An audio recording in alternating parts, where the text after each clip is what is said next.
చింతన కలవాడు ద్వార సంసార దుఃఖ సాగరమును దాటి పునర్జన్మ రహితుడై ముక్తి నొందగలడు.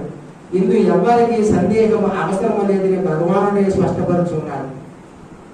ఇక్కడ మనం గమనించవలసింది ఏంటంటే, అంత్యకాలంలో భగవన్నామం స్మరించిన వాడు ఎంతటి పాపాత్ముడైనా భగవంతుని చేత ఉద్ధరింపబడతాడు. అకస్మాత్తుగా ఎవరికి ఇది సాధ్యము కాదు. దీనిలోనే ఉంది అసలు సారం. ఏ ఒక్క వ్యక్తి అయినా జీవుడు పోయే సమయంలో భగవంతుని నామం కలుసుకుంటాను, ఈలోగా ఏదో విషయాల్లో ములుగుతానంటే ఎవరికి అది సాధ్యం కాదు. చూడండి, చాలా అనుభూతి ఆలోచిస్తే అర్థమవుతుంది. అంటే మనం జన్మ తీసుకున్నప్పటి నుంచి బాల్య వ్యవస్థలో అయితే కొద్ది సంవత్సరాలు మనకు అది తెలియదు, ఎందుకంటే బాల్యంలో గడుపుతాం. కానీ యవ్వనం నుంచి వృద్ధాప్యం వరకు, లేదు వృద్ధాప్యం వరకు కూడా కొంతమంది శరీరం ఉండకపోవచ్చు వాళ్ళ జన్మ యొక్క కారణం బట్టి.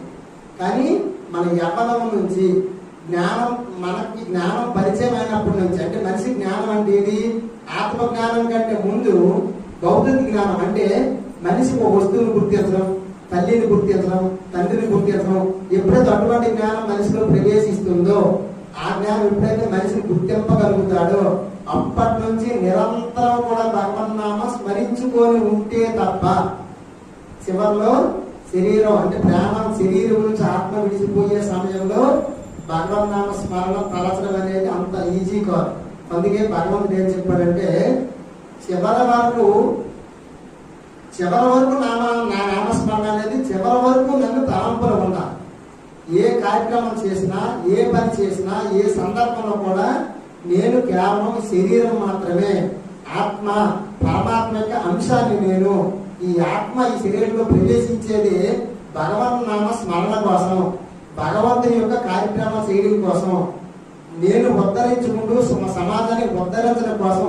ఇలా ప్రతి ఒక్క పని మనం చేసినప్పుడు కూడా భగవంతుని యొక్క ధ్యాసలో, భగవంతుని యొక్క తోడులో మనం చేస్తే అప్పుడు మాత్రమే మనం అంత్యకాలంలో భగవన్నామ స్మరణతో శరీరాన్ని మనం విడిచిపెట్టగలం తప్ప లేకపోతే ఏ ఒక్కరికి ఇది సాధ్యం కాదు, అమ్మాటికి సాధ్యం కాదు. అందుకే భగవంతుడు చాలా స్పష్టంగా చెప్తున్నాం, అంత్యకాలమున నా నామ స్మరణలో మీరు శరీరం విడిచిపెట్టాలనుకుంటే మొట్టమొదటి నిరంతర సాధన చేసినంత మాత్రమే ఆ ప్రయత్నంలో మీరు సఫలం అవ్వగలరు, లేనప్పుడు సఫలం కాలేరు అని స్పష్టంగా భగవంతుడు చెప్పారు.